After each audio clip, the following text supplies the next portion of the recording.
Hello, welcome to my presentation for Psychology 512, Advanced Social Psychology. The discussion will be on aggression, and my name is Jeremy Tarrant. The first question we must ask is, what is aggression? The simplest explanation is that aggression is behavior that is designed to harm another individual. Aggression may, or may not, lead to violence, and it may or may not be direct. Often aggression is carried out at the behest of others. We often see anger as the underlying emotion behind aggressive acts, though this is not always the case. During this discussion, I will speak primarily of violence because it is the easiest to measure and least subjective form of aggression. Overall, rates of violence around the globe have plummeted in the last few decades and have been on a steady decline generally over the last few hundred years, with the exception of those countries controlled by the Marxist-inspired ideologies in the 20th century. This would be National Socialism in Germany and communism in what was the Soviet Union, China, Cambodia, and the former Yugoslavia. There are several key differences in violence between state societies and pre-governmental societies, especially hunter-gatherer or horticulturalist pastoralist societies. Wars between nation-states last a relatively short period of time. They tend to have very specific political and military goals, such as removing one political entity's control over a geographic area, preventing incursions by one polity into the geographic area of another, or stopping a group from gaining some form of technological advantage. The absolute worst war for the United States in terms of casualty rate was the American Civil War, in which 2% of the population was killed. In Europe during World War I, 1.4% of the population was killed. Homicide rates in advanced state societies tend to vary from less than 1 per 100,000 to 25 per 100,000, though some countries, such as Jamaica, may experience homicide rates as high as 60 per 100,000. This is in great contrast to non-state societies as they observe today, and what all available genetic and archaeological evidence confirms. Non-state warfare is never ending. It often goes on for 50 years or more. Warfare exists in a perpetual cycle of unending revenge, and there are often no real political goals. Wholesale slaughter is the norm, and the concept of non-combatants does not exist. Women and girls may be taken as captives, and later wives, though they may be killed as well. Non-state warfare will kill, on the very low end, around 2% of the population, but typically 15 to 60% of the population will be killed. Homicide rates for non-state societies are typically between 125 to 6,000 per 100,000. In most, if not all, hunter-gatherer societies, violence from other humans is the primary cause of death. Generally speaking, peaceful tribal societies are either a single band too far away from other bands to ever come into contact with them, or bordering another, more powerful governmental society that subjugates them. Intragroup violence is relatively rare, with the exception of infanticide, however. It should be noted that most tribal societies have groups of less than 150 individuals.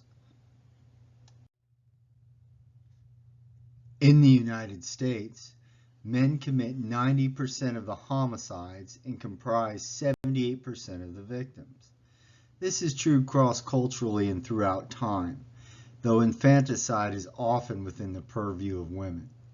This is somewhat deceptive, however, because women are consistently found to be as or more aggressive than men in studies of intimate partner violence. It is just that men tend to do more damage because they are stronger. Additionally, Men commit many acts of violence at the behest of women. Violent men have more offspring, culturally, controlling for all other factors. It appears that often when males kill females, they are doing so for another woman, though accurate statistics on this behavior do not exist. Women do encourage men to go to war. There is, after all, a reason ships and planes are referred to as she and typically have a woman's name. The written history of warfare is full of examples of women goading men into battle. From the white feathers of World War I, the Southern Belles of the Confederacy, to the Spartan women who told their husbands or sons, "With this shield or on it." Thus, though violence is almost exclusively carried out by men, it is done to impress women. There is some evidence that lower socioeconomic status correlates with aggression. In industrialized nations and emerging markets, it tends to correlate with acts of violence. Lower socioeconomic status also predicts for pro-social behavior, at least experimentally. This would make sense, as violence is typically the most effective way to climb the social hierarchy in tribal societies. Evolved behavior is simply carrying on into the modern world. In his book, Killing the Competition, Daly has suggested that economic inequality is the best predictor of homicide, regardless of per capita GDP. He found that in geographic areas where there is a high rate of economic inequality, in the same geographic region, such as Detroit, homicide rates were high, but in areas with low inequality, South Dakota, rates were low, even if per capita GDP was substantially lower. There are problems with Daly's thesis.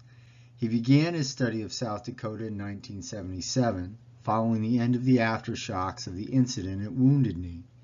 From 1973 to 1976, Pine Ridge Indian Reservation had a homicide rate of 56.7 per 100,000. During those same years, Detroit's homicide rate was 20.2 per 100,000. Though Daly has developed an interesting idea that would make sense from a biological perspective, it appears that more research is needed. Negative parenting practices, such as abuse or neglect, positively correlate with childhood bullying, either engaging in the practice or being a victim. Positive parenting traits negatively correlate with childhood bullying, either perpetrator or victim. Boys raised by single mothers are far more likely to be incarcerated for acts of violence. In fact, it is the single best predictor of juvenile delinquency and adult incarceration. A non-blood relative adult male in the household, i.e., the mother's live-in boyfriend, is 300 times more likely to kill a child than the biological father. This behavior is typical of male mammals, who often kill the offspring of other males. The least dangerous adult household member to a child is their biological father. Again, not unusual in the animal kingdom.